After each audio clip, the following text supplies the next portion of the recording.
প্রথমবারের মতো মার্কিন মূলকে হতে যাচ্ছে ক্রিকেটের কোনো বিশ্ব আসর, যে কারণে মার্কিনিরা তো বটেই, ক্রিকেট বিশ্বও মুখিয়ে আছে কতটা আকর্ষণ ছড়াতে পারে তারা।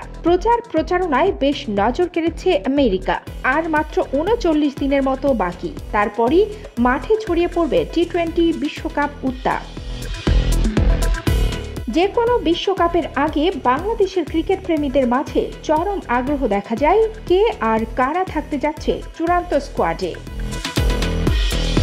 ২০২৪ টি-20 বিশ্বকাপের জন্য ১ মের মধ্যে চূড়ান্ত দল ঘোষণা করতে হবে বিসিবিকে, এমনটাই দিক নির্দেশনা আছে আইসিসি থেকে। কেমন হবে বাংলাদেশের ১৫ সদস্যের দল?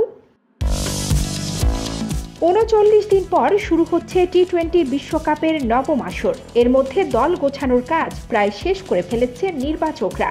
আগামী সপ্তাহেই ঘোষণা হতে পারে চূড়ান্ত স্কোয়াড। শোনা যাচ্ছে বিশ্বকাপ দল থেকে বাদ পড়তে যাচ্ছেন অলরাউন্ডার মেহেদী হাসান মিরাজ। চোট কাটিয়ে বিশ্বকাপ দলে ফিরছেন ব্যাটার সৌম্য সরকার, যদিও জিম্বাবুয়ে সিরিজে তার খেলা নিয়ে কিছুটা অনিশ্চয়তা রয়েছে। এছাড়াও উইকেট রক্ষক ব্যাটার হিসেবে দলে থাকছেন জাকের আলী অনিক। মিডল অর্ডারে রিশাদ হোসেনকে নিয়ে আশাবাদী টিম ম্যানেজমেন্ট। বোলিংয়ের পাশাপাশি ব্যাট হাতেও আস্থার প্রতিদান দিয়েছেন এই অলরাউন্ডার। তবে ঠিক কী কারণে মিরাজের মতো অভিজ্ঞ ক্রিকেটারকে বিশ্বকাপ স্কোয়াডে বিবেচনায় নেওয়া হচ্ছে না, সেই কারণটি অবশ্য জানা যায়নি। দল ঘোষণার পরই হয়তো ব্যাখ্যা করবেন নির্বাচকরা।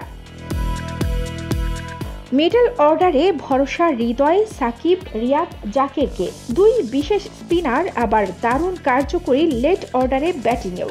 পেস ইউনিট সমৃদ্ধ বাংলাদেশের তাসকিন, মুস্তাফিজ, শরীফুলদের সাথে সাইফুদ্দিন থাকবেন নাকি হাসান মাহমুদ, এই ১৫ নম্বর জায়গা নিয়ে আছে যত আলোচনা।